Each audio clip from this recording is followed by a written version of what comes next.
The house I grew up in was not a home, it was a museum of silence. My parents, David and Eleanor, were its curators. They moved through the rooms with a quiet, brittle efficiency, their conversations clipped and functional, reserved for logistics like grocery lists and bill payments. Love, in our house, was a theoretical concept, something you saw on television or read about in books. For me, it was a language I could understand but never speak, and certainly never hear directed my way. From my earliest memories, I was an inconvenience. A chore. My existence was a series of duties they performed with a sigh. My birthdays were marked by a store-bought cake, a single candle, and a flat, perfunctory rendition of the song. The presents were always practical: sensible shoes, a new coat for winter, a dictionary. There were no hugs, no exclamations of "I love you," no gentle hands ruffling my hair. There was only a cool, persistent distance, a pane of invisible glass between me and them. I learned to live in the space they afforded me. I became a ghost in my own life, quiet and unobtrusive. I got good grades because praise, even the sterile, "that's adequate," was better than the usual silence. I never threw tantrums, never broke rules, never asked for anything that might cause a fuss. I was the perfect, low-maintenance child, hoping that by erasing my needs, I might somehow earn a sliver of the warmth I craved. It never came. Instead, I learned to read the nuances of their coldness. My mother's dislike was a sharp, cutting thing. She would look at me, and for a fleeting second, her face would tighten, her lips thinning into a white line of what I could only describe as revulsion. It was a look that said I was a fundamental error. My father's dislike was different. It was a heavy, weary sigh of a thing.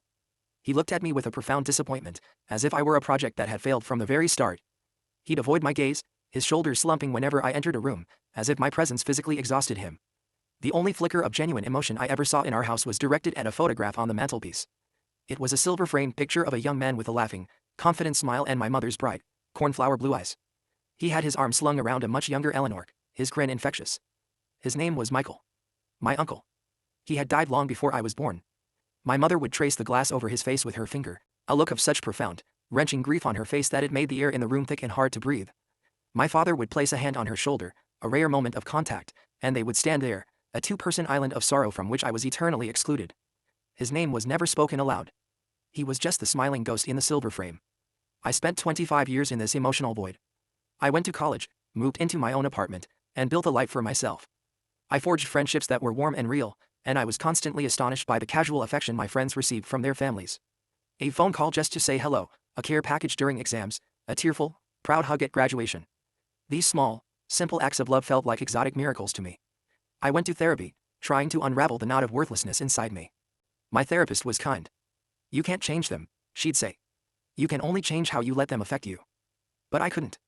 The why of it all was a gaping wound that refused to heal. I felt intrinsically flawed, born with a spiritual stain that made me unlovable to the two people who were supposed to love me unconditionally. The discovery, when it came, was not a dramatic, single event. It was a slow, painful excavation. My grandmother, Eleanor's mother, passed away at the age of 92. My parents and I were tasked with clearing out her house, a cramped bungalow filled with the accumulated history of a century. For 3 days, we worked in near silence, sorting through yellowed linens, dusty trinkets, and boxes of faded photographs. On the 4th day, my parents went to meet with the estate lawyer, leaving me alone in the house. I was in the attic, a stuffy, sun-baked space that smelled of mothballs and old paper. Tucked away in a far corner, beneath a stack of old quilts, was a large, leather-bound trunk. It wasn't a travel trunk, it was a hope chest. My grandmother's. Inside, nestled amongst lace doilies and a preserved wedding veil, were bundles of letters tied with faded ribbon and a set of diaries. They were my mother's. Her handwriting, a looping, optimistic cursive I barely recognized, filled the pages. Driven by a lifetime of unanswered questions, I sat on the dusty floorboards and began to read. The early entries were a portrait of a girl I had never known. A vibrant, happy Eleanor, full of dreams of becoming a botanist, full of gossip about boys, and full of an all-encompassing adoration for her older brother, Michael. October 12, 1996. Michael got accepted to the university today. I knew he would. He's the smartest person I know. He's going to be a doctor.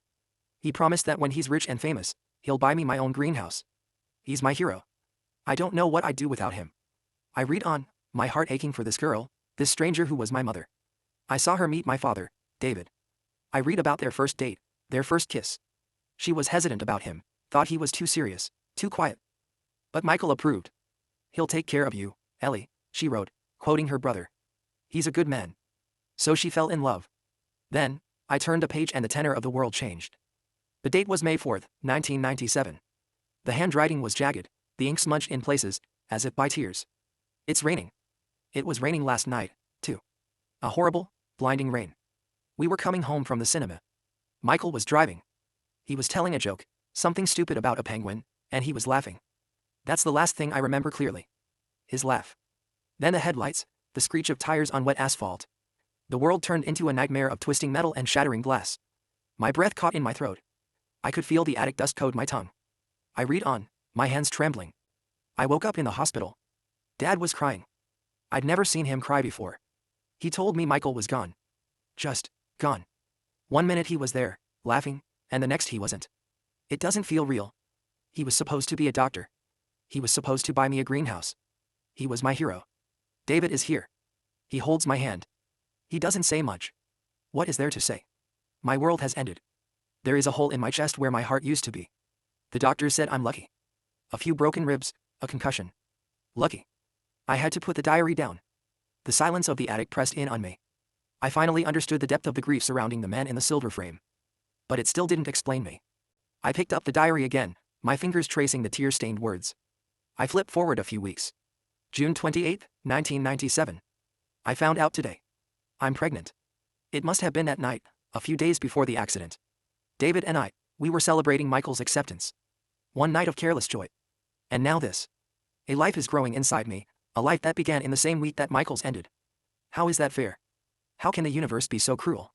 A new life to replace the one that was stolen? I can't. I don't want this. I stopped breathing. An icy coldness, more profound than any I had ever felt from my parents, seeped into my bones. I was the replacement. I was the cruel cosmic joke. The final entry I read sealed it. It was from the day I was born. January 21st, 1998. He is here. The baby. The nurses say he's beautiful. They say he has my eyes. They're wrong. He has Michael's eyes. The exact same shade of blue. When I look at him, I don't see a sun. I see a ghost. I see the car, the rain, the shattered glass. I see everything I lost. David held him and cried. He said we have a new beginning. But all I feel is the end. This child is not a gift. He is a reminder. A living, breathing tombstone for my brother. I don't know how I'm supposed to love a tombstone. The diary slipped from my numb fingers and fell to the floor with a soft thud. It was all there. A quarter-century of coldness, of neglect, of hate. It wasn't hate. It was grief. A monstrous, unresolved, cancerous grief that had latched onto me, the innocent vessel of its origin. I wasn't a person to them. I was a symbol. To my mother, I was the living embodiment of her greatest loss. Every milestone of my life, my first steps, my first words, every birthday was a bitter anniversary of the life her brother never got to live. When she looked at me, she saw the ghost of the man who died on the night my life was conceived. And my father? He wasn't a monster. He was a man desperately in love with a broken woman. He had watched the light go out of her eyes and had spent his life trying to protect her from the source of her pain, me. His weariness, his disappointment, it was the exhaustion of a man who had spent 25 years failing to fix the unfixable. He resented me not for who I was, but for what my presence did to his wife. I sat there in the silence of the attic for what felt like hours, the truth settling over me like a shroud. It was a strange, hollow feeling. There was a perverse sense of relief. It wasn't my fault. I wasn't born wrong, or bad, or unlovable. My only crime was my existence. But beneath the relief was a grief so vast it threatened to swallow me whole. I was mourning the childhood I never had, the love I was never given, and the parents I could never know. I was mourning for the happy young woman in the diary and the smiling boy in the silver frame. When my parents returned, they found me in the living room, sitting on the floor with the open diary in my lap. My mother saw it and her face went ashen. All the color drained from her cheeks, leaving behind a fragile, translucent mask. I know, I said, my voice raspy. It was the only thing I could manage. My father took a step forward, then stopped, his hands clenched at his sides. He looked at my mother, then at me, his face a canvas of guilt and despair. But it was Eleanor who broke. A sound tore from her throat, a ragged, primal sob that she had been holding back for 25 years. She sank to her knees, her body shaking. I'm sorry, she whispered, the words fractured by her weeping. I tried.